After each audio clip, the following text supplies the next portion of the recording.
So you've built a lot of staffs. Have you already thought about who might be your first hire in the mayor's office? Yes. Care to share a little bit more? I've thought about a whole series of people. I mean, the great thing about this city is people care, and you have people, whether or not it is in the public sector or the private sector, that are willing to jump in to these types of roles if they feel they can make a difference. There is nobody who has ever led an organization that your success is based on who you surround yourself with. And there are a whole series of key roles within the office of mayor that are going to be very important. And any success that I've enjoyed in life has nothing, the only thing I was good at was picking the right people and then letting them do a great job. Okay. What did you learn about managing a health crisis from observing Nashville during the pandemic? Oh, goodness. You know, I think the thing that we struggled with most was, I'd say there are really a couple things that we struggled with most. One is the mental health aspect of the pandemic, which is related to the second, which was how did we maintain the connectedness of people within the organization to each other, particularly since it was such a young organization where we were trying to build culture. Both of those were really important, and we focused on them every day. Your company, Alliance Bernstein, tried to push the state to back off on certain culture war efforts, specifically those aimed at the LGBTQ community, with seemingly no success. Could you have more success as mayor? Well, first I would dispute what you just said. In what way?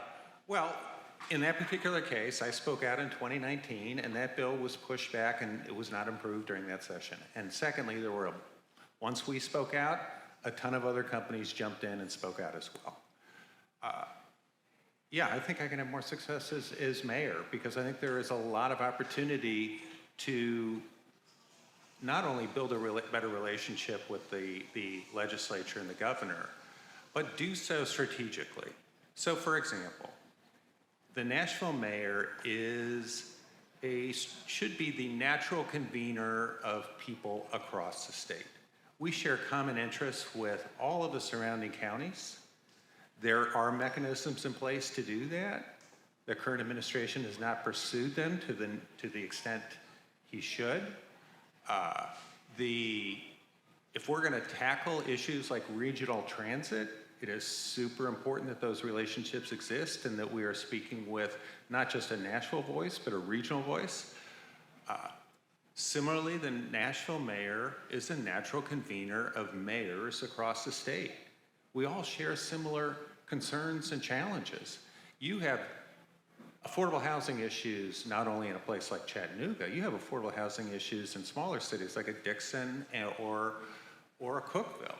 And how much more productive would it be if we were having those conversations with the legislature together? So we're not just talking about this is what Nashville needs, but there are two cities in the region that you represent that have the same concerns that are at the table with me.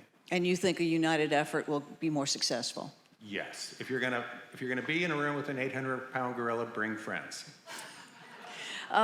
Before I leave the extreme positions that business executives are sort of living in the state of Tennessee, do you think it will continue to cause recruitment problems for top executives and corporate relocation? So, at the top of mind of any business executive, talent drives the success of a company. Back to your very first question, who am I going to surround myself with? And one of the great things about Nashville has been that we have been such a welcoming community, not just in terms of the universities that are here, but our ability to attract young people who want to build a career in Nashville, and even others as well. And I do worry over time if that's at risk, if somehow we start to lose that. And what is so fortunate is Nashville, I think itself, remains an incredibly welcoming and diverse community. I felt that personally, as did the folks that we recruited into Nashville. I have so many great stories. And I just felt like people paid it forward with me, and I'm going to continue to try and pay it forward with Nashville. We've seen your spots on television. Nashville's growth is out of control, and you've got a plan. Where's the plan, Jim? When are we going to see it? Well, stay tuned next week. Okay. But, I mean, in a nutshell, we are growing.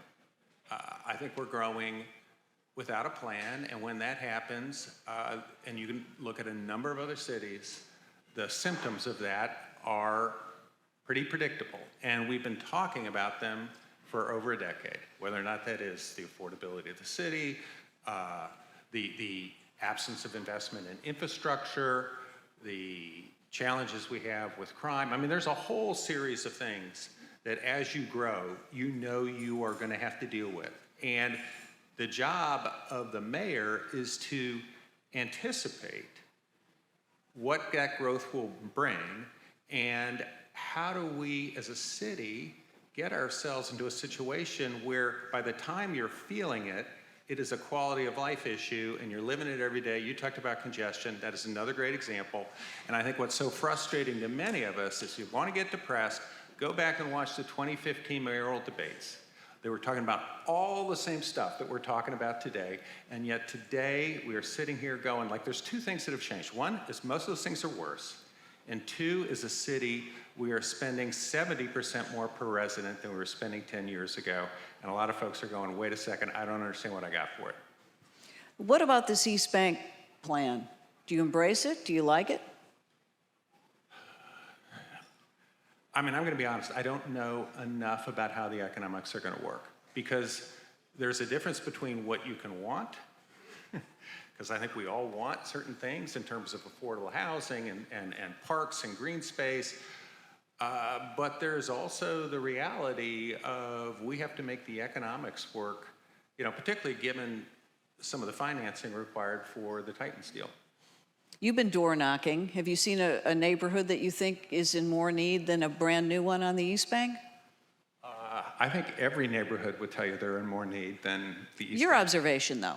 Have you been in one that were you thinking, boy, this needs work? I mean, in all honesty, I really do think there are needs all over the city. You're asking me to pick my favorite child, and as we all know, we love all our children equally. But no, in all seriousness, there are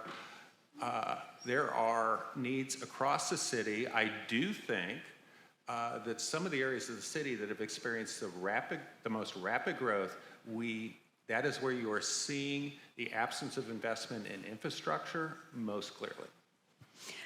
Housing vouchers go unused in a city like Nashville. You know, people are moving here, willing to pay market rate or above. How do you get the landlords to address housing insecurity? Well, you don't like incentives much, do you? Look, what I would say is there's a difference between incentives and actually doing an intelligent deal, okay? But there are cities that have dealt with this issue. Obviously we need more housing. That is step one. But in terms of if you're thinking about Section 8 housing, if I look at a city like Charlotte, there are nonprofits that have had a lot of success in getting landlords that were reluctant to take Section 8 housing because they de-risk the situation for them. Whether or not that is they're going to provide legal assistance, whether or not that is they provide security deposits, what have you, they de-risk the situation, and then once somebody has experience with it, they generally are on board. All right, I think you've got your 30-second mark. Give us your sales pitch. Well, look, I'm running. My name's Jim Gingrich. I'm running because I am frustrated. I'm frustrated when I see that we are talking about the same issues that we were talking about for at least a decade, and we haven't made progress. I'm frustrated when I look at what we are spending per resident and it's up 70% from where we were 10 years ago, and I don't see our city delivering on the most basic things, let alone stepping up to the harder challenges. The city is a big business. It is in $3.3 billion in this new fiscal year. It's 8,500 employees, and I'm the only person who's running. I oversaw 3,000 plus people, a budget about the same size as Metro, and that's because I consistently not only took on tough challenges, I got the things done, and that's what we need to do here.